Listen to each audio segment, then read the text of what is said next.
mempersembahkan anaknya bukan nebus dosa.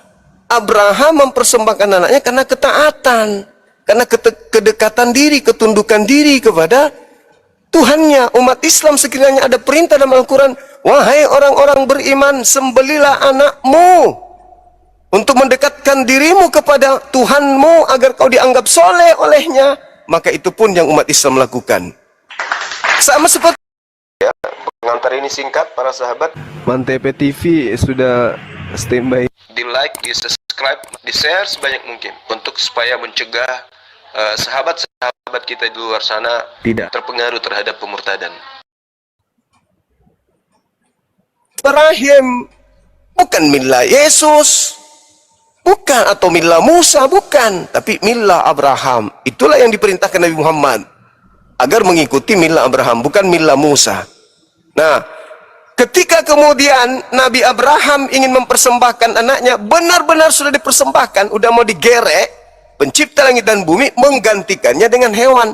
Makanya kami sekarang berkurban itu untuk mendekatkan diri kepada Allah dengan hewan, bukan nebus dosa. Beda dengan orang-orang Yahudi.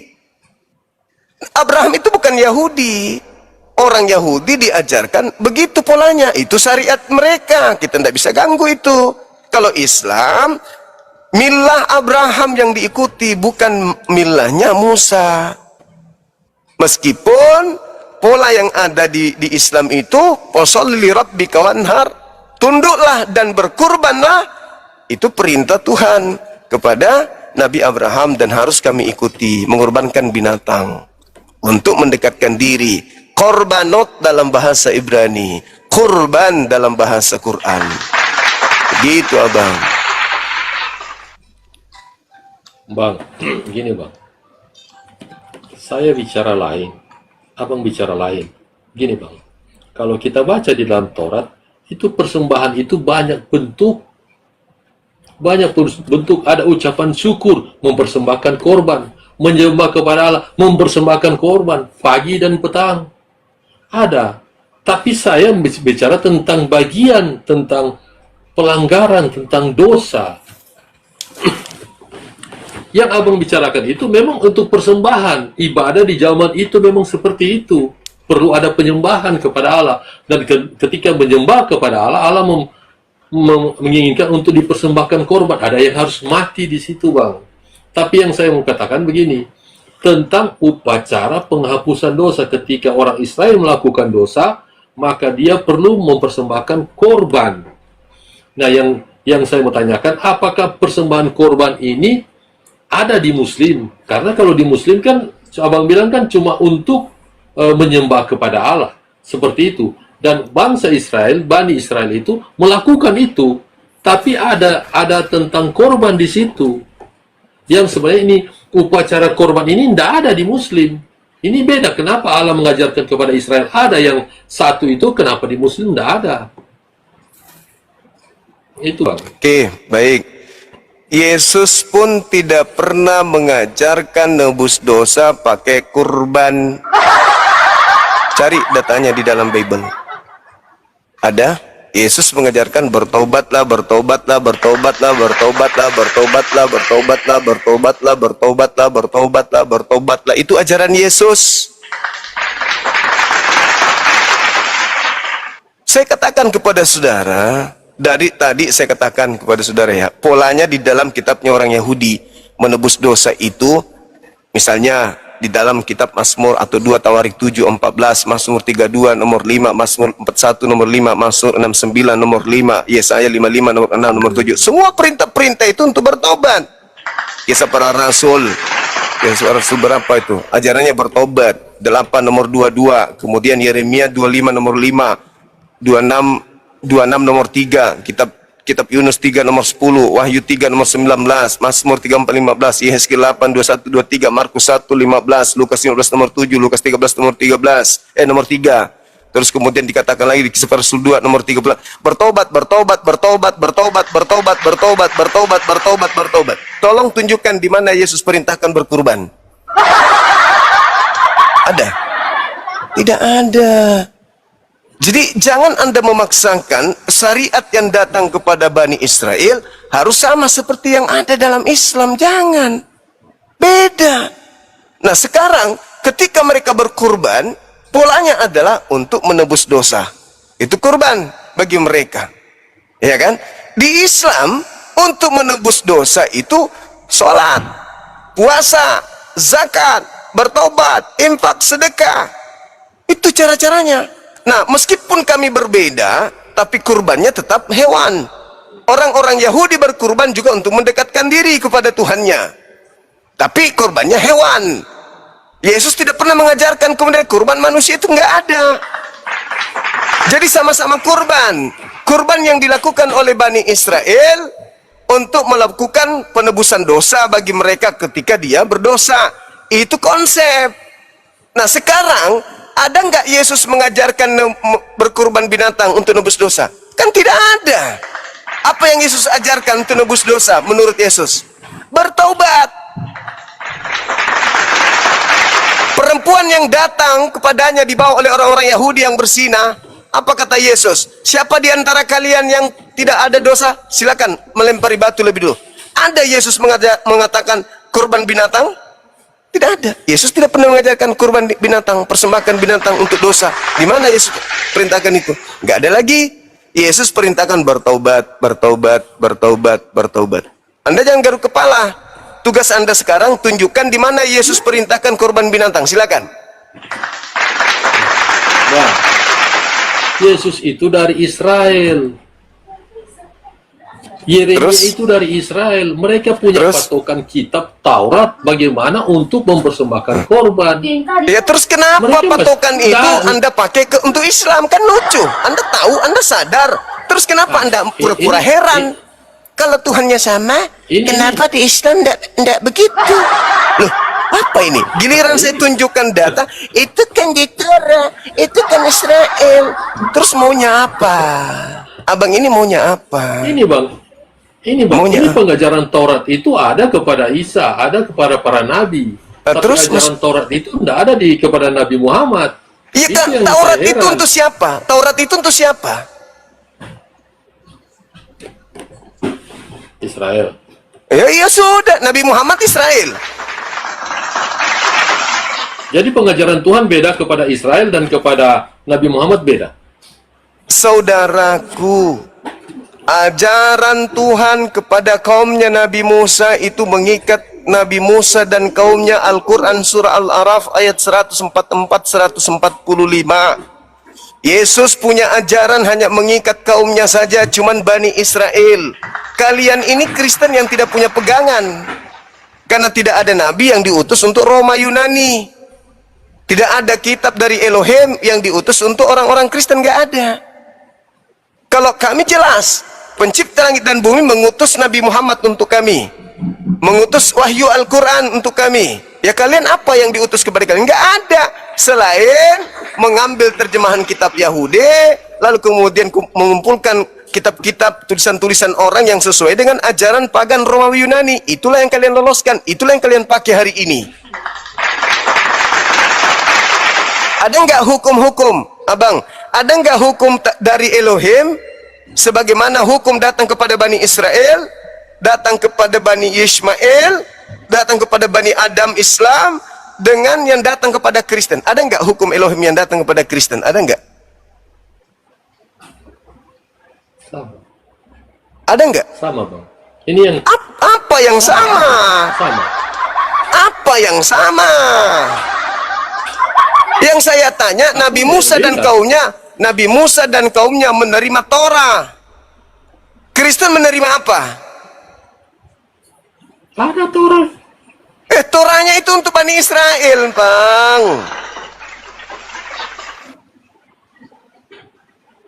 Yeremia 31, nomor 32, 33, Ulangan 33, nomor 1, nomor 2, nomor 3, nomor 4, Ulangan 5, nomor 1, nomor 2, nomor 4. Hukum Taurat itu adalah milik kepunyaan Bani Yakub. Gitu loh. Kristen, Kristen ini nggak ada urusannya dengan kitabnya orang Yahudi. saudara hanyalah penumpang gelap yang menganut ajaran Roma Yunani, menempelkan diri kalian ke sana dengan menggunakan terjemahan kitabnya agama lain. Kitab Tanakh Perjanjian Lama itu milik orang Yahudi, bukan milik kalian. Begitu, saudara. Bang, lari dari pembicaraan ini, Bang. Ya, sekarang apa Ini ketetapan Tuhan? Apa ketetapan Tuhan yang datang kepada Kristen? Apa? Kok lari pula? Anda nggak pernah menjawab. Ketetapan Tuhan yang datang kepada Katolik, Protestan, Advent, Mesianik, Saksi Yehova, apalagi Ortodoks. Apa ketetapan Tuhan dari agama-agama yang saya sebutkan tadi? Ada. Coba ada di mana? Apa nama kitabnya? Apa nama kitabnya dan siapa nabinya? Mana deh? Coba. Apa nama kitab yang berasal dari Elohim yang untuk orang-orang Kristen ini, sekte-sekte Kristen ini? Ya, silakan. Dan siapa nabinya yang datang kepada kalian orang-orang Kristen ini? Silakan. Seperti itu ya, Bang. Iya. Saya cari, Bang, ya. Silakan. Saya lanjut nonton film kalau gitu. Bentar, Bang. Cuman 1 menit, Bang, udah dapat.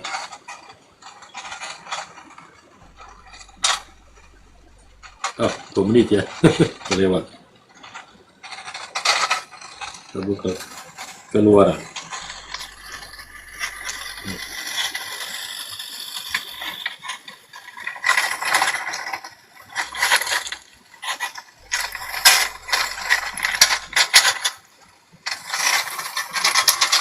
Dan setelah itu, ya, silakan. Kita Apa yang Anda ingin katakan sekarang? coba. Yang kita dapat di Keluaran 12 ayat 9, tapi ini yang cepat. 7 hari lamanya tidak boleh ada ragi dalam rumahmu. Keluaran berapa? Sebab setiap orang yang makan 12 ayat 19. Oke.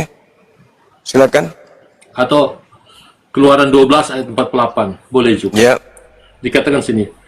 Keluaran 12 ayat 48. Tetapi apabila seorang asing yang telah menatap padamu dan merayakan Paskah bagimu, ini ada orang asing ini, Bang, bukan Bani Israel. Oke, terus. Di Israel itu sudah ada Bani Israel, sudah ada orang Israel, orang asing yang bukan Bani Israel. Tapi dia mengikuti ketetapan Tuhan di situ. Terus hubungannya dengan Kristen? Bertanyakan kita dari mana? Iya, Anda harus belajar lagi nih. Kita ini orang asing. Oke.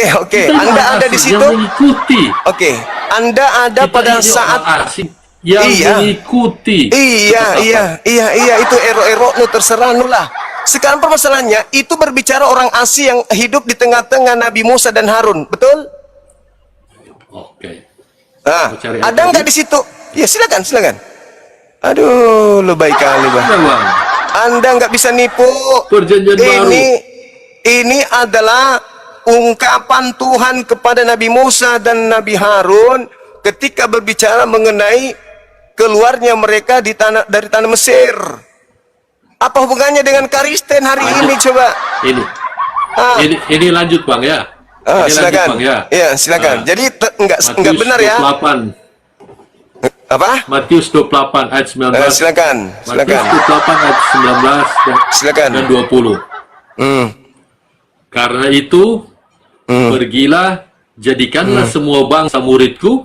Ini pesan kepada orang Israel, Bani Israel, ya.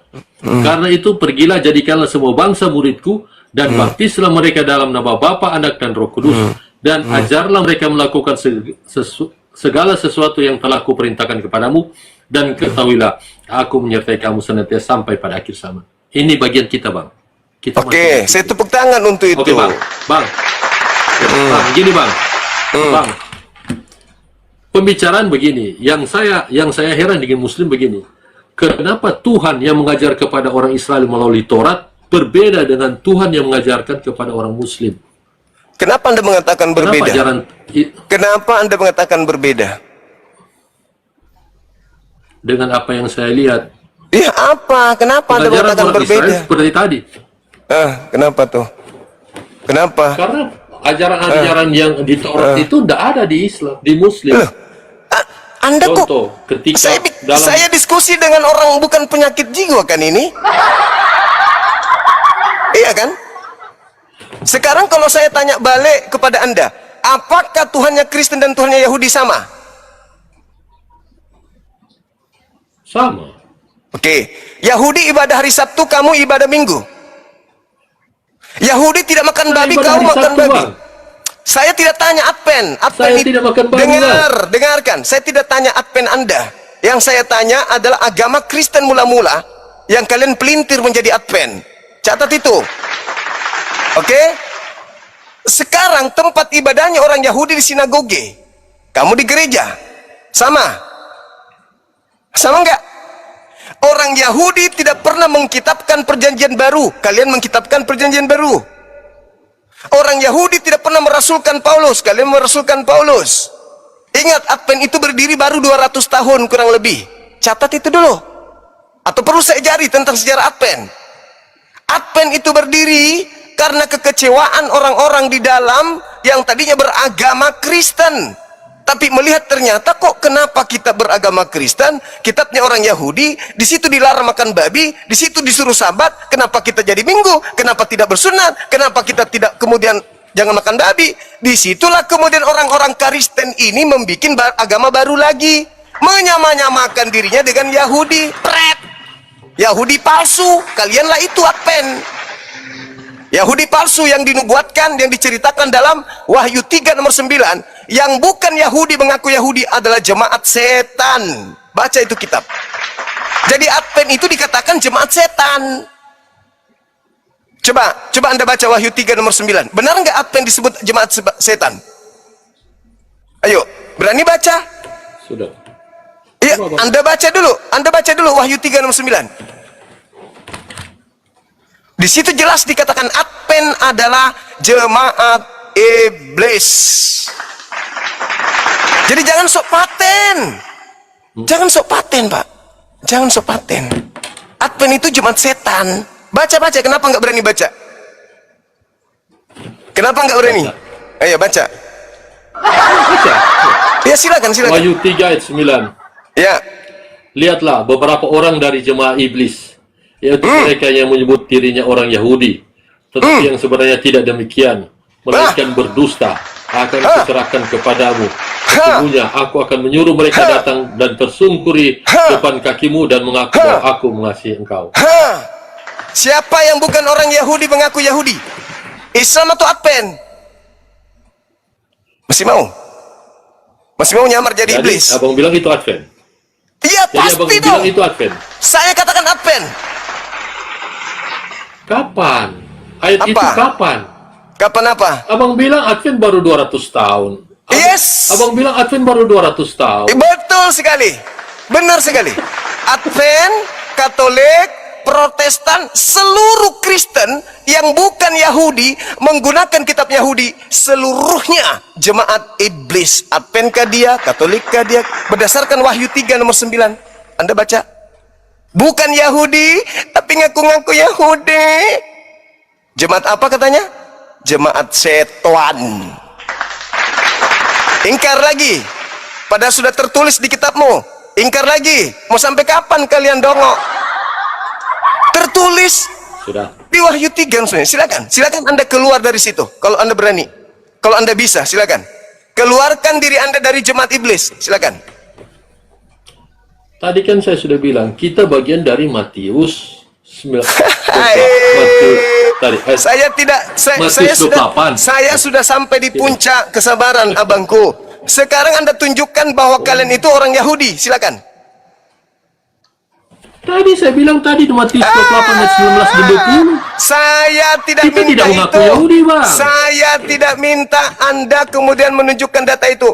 Tunjukkan kepada saya kalau kalian itu adalah orang-orang Yahudi. Silakan.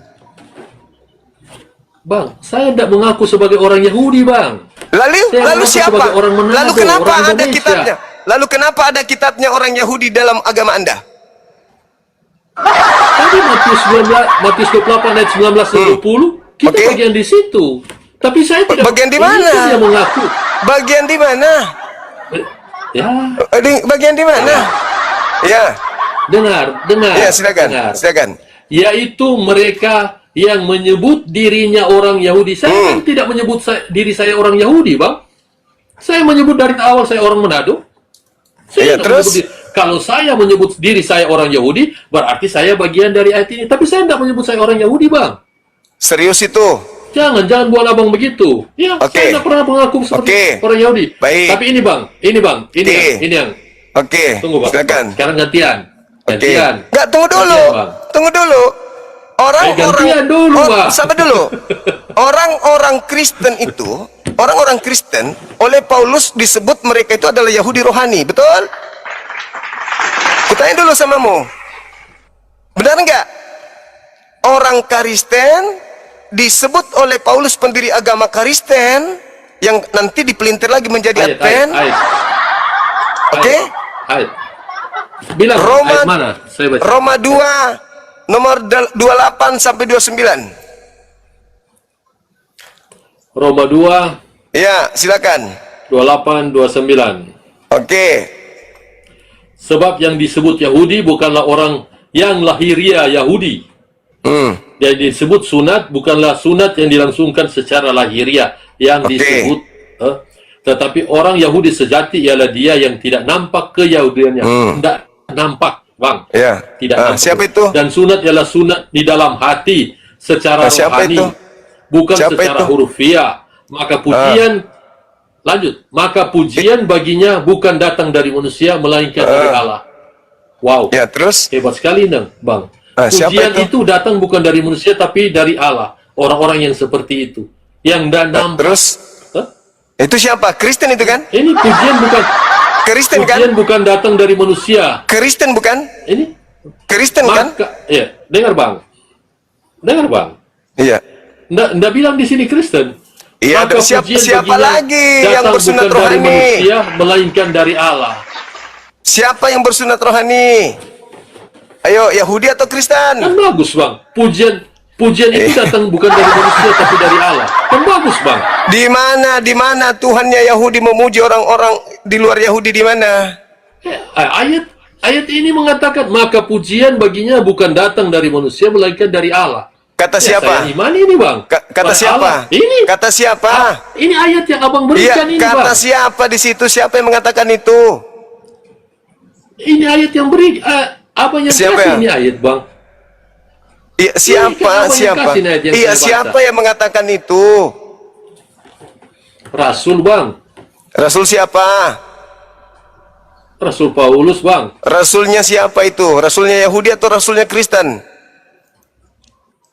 Rasul Tuhan itu Bang. Rasul itu Tuhan. Rasul dari Tuhan itu Bang. Masalah, Tuhan siapa? Rasul itu dari Tuhan itu Bang. Tuhan siapa yang mengutus? Coba tunjukkan di mana dalilnya?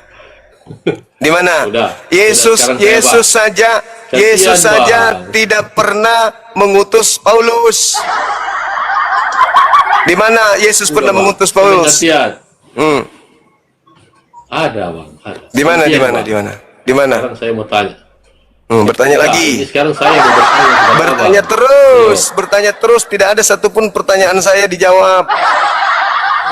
Itu udah Bang, ada. Nggak, mana ada. Bertanya aja terus sampai poke sampai mati. Kerjamu cuman bertanya terus. Ayo. Oke Bang. Dari tadi ini, Bang, Abang dari bilang tentang dari tadi tema pertama lari. Bagaimana kemudian ada Maria menyembah anak kandungnya kabur. Nggak berani bahas lagi. Lari membahas tentang Al-Quran. Tuhannya Yahudi, Tuhannya Islam beda. Sementara Tuhannya mereka sama katanya. Merangkat dari kubur Tuhannya Yahudi. Izinkan saya boleh bertanya? Boleh saya bertanya? Boleh. Yesus utusan Tuhan untuk Bani sharing ini Bang. Iya, bukan sharing ini. Bukan sharing. Kalau sharing itu enggak begitu. Jangan. Bukan sharing. Anda hanya mencoba untuk menipu publik. Sekarang begini. Saudara coba ketika Yesus mengatakan kepada kaumnya Bani Israel, engkau tidak akan melihat aku lagi sampai engkau berkata, diberkatilah yang datang dalam nama Tuhan.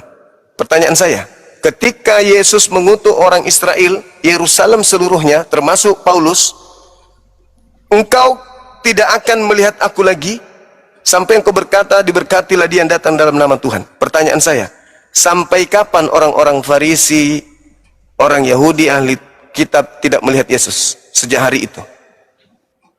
Sampai kapan? Sampai kematiannya, Bang. Sampai engkau berkata, sudah dijawab sendiri oleh Yesus di situ. Sampai engkau berkata, Anda ngarang lagi. Itulah kelebihan Advent itu begitu. Suka menipu diri sendiri. Saya lebih tahu. Yesus berkata, engkau tidak akan melihat aku lagi hingga engkau berkata, diberkatilah dia yang datang dalam nama Tuhan. Pertanyaan saya, ketika ada makhluk asing keluar dari kubur pada hari ketiga, apakah murid-murid atau orang-orang Farisi yang ada pada situ berkata, diberkatilah engkau yang datang dalam nama Tuhan? Berkata atau tidak? Nggak tahu. Tidak berkata. Berarti yang keluar dari kubur itu bukan Yesus. Gini, Bang. Udah. Sudah. Udah, Bang. Sudah. Tuhan Yesus mengatakan demikian karena ketika dia bangkit dari kubur, dia sudah bukan menampakkan kepada semua orang. Mulai ngaco. Tapi kepada Engkau tidak akan melihat aku lagi.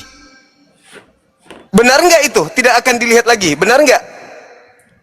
Ya, karena ketika Tuhan Yesus bangkit, berarti, dia tidak menampakkan kepada semua orang. Jadi mereka tidak melihat dia lagi. Jadi yang makan ikan goreng siapa? Yesus. Tapi kan bukan untuk semua orang bisa melihat dia. Engkau, Hanya orang-orang Yerusalem, seluruh termasuk muridnya, engkau tidak akan melihat aku lagi. Baca data itu lengkap. Matius 23 nomor 1 sampai 39. Anda baca. Lepaskan dulu doktrin Kristen Anda, Advent Anda. Jangan Anda duduk di situ seakan-akan Anda yang dikatai di situ sama Yesus. Kalian itu penumpang gelap. Anda turun. Saya nggak suka orang bodoh, sombong, bahlul, dongok, tolol. Apalagi sudah tua. Jadi teman-teman sekalian, Yesus berkata kepada Bani Israel, seluruhnya Bani Israel, Yesus katakan, engkau tidak akan melihat aku lagi. Si penipu tadi, dia mengatakan apa? Kepada semua orang, tapi kepada murid-muridnya masih. Inilah kan ya? Inilah orang-orang penipu itu. Yuhadi'unallaha walladzina amanu wa ma yakhda'una illa anfusahum wa ma yash'urun. Karakter mereka seperti iblis. Seperti setan. Suka melawan apa yang ada di dalam kitab mereka sendiri. Yesus berkata, engkau tidak akan melihat aku lagi. Dipretelin lagi. Itu hanya untuk kampret. Itulah, kita mau ajak kau diskusi baik-baik, tapi otakmu rusak, otakmu robek. Kenapa bisa otakmu robek? Karena kamu menajiskan kemuliaan Tuhan dengan mendudukkan setara dengan makhluk yang keluar dari kuburan. Itulah kau.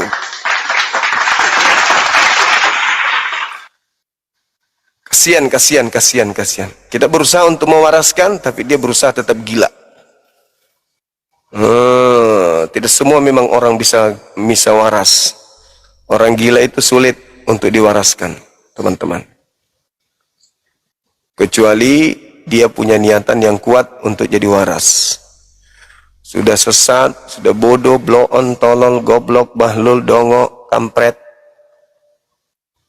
malah tertawa di atas kedongoannya. Kita berusaha untuk mewaraskan, dia nggak mau waras, tetap aja mau gila.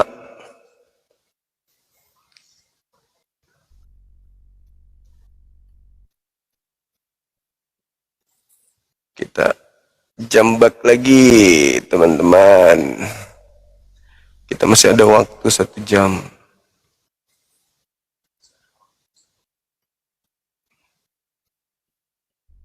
Silakan teman-teman Oten minta permintaan. Tapi jangan blow on kayak tadi ya. Udah dikasih waktu panjang lebar kosong isinya. Tuhannya umat Islam beda dengan Tuhannya Yahudi. Kenapa bisa? Syariatnya, hukum-hukumnya berbeda. Di Islam itu kurban bukan untuk dosa, tapi kurban untuk mendekatkan diri. Sudah kujawab. Kurban di Islam mengikuti milah Abraham, bukan mengikuti ajaran Musa.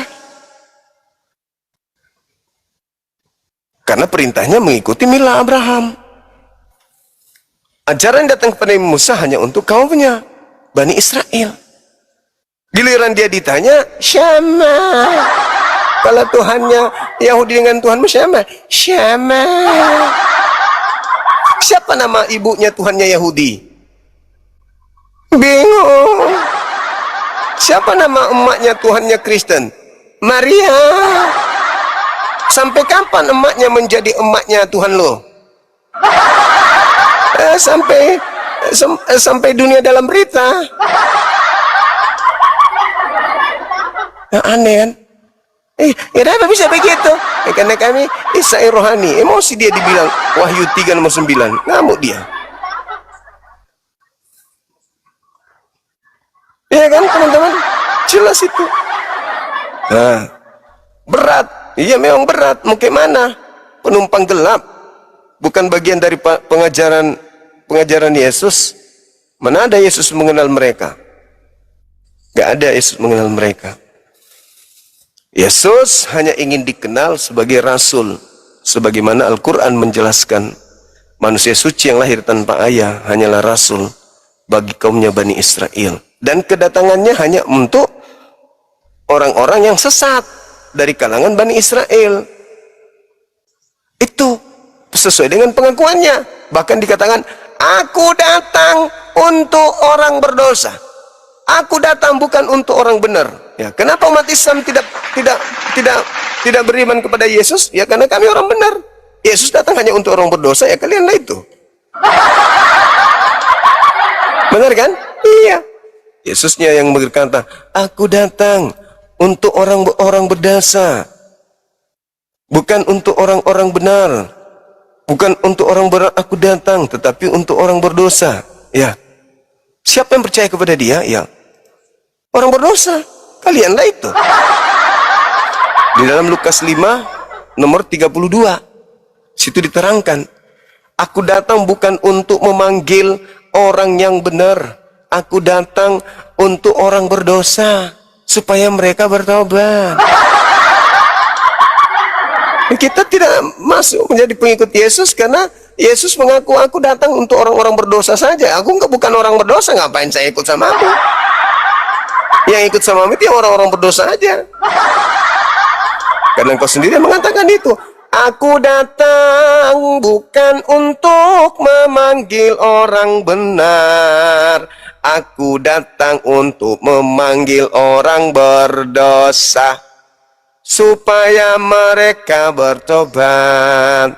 Aku datang bukan untuk orang benar. Kita orang benar. Berarti wajarlah kalau kita tidak menjadi pengikutnya. Betul? Betul. Aku datang untuk orang berdosa. Nah, ketahuan tuh mana orang-orang berdosa. Ya, menjadi pengikut Yesus. Aku datang bukan untuk orang benar. Yesus datang nih, kita orang benar. Cuekin aja. Karena dia datang bukan untuk kita. Kita kan orang benar. Tapi mereka yang tak benar harus jadi pengikut Kristus. Cahayu. Itu dalil. Janganlah ikut bilang, menista. Itu dalilnya. Jadi gitu teman-teman. Kembali kepada tema kita. Maria melahirkan anak kandungnya. Bukan anak tetangga. Tapi anak kandung. Anak kandungnya ternyata adalah Tuhannya orang Kristen. Maka orang Kristen kita ajak berdialog. Saudaraku,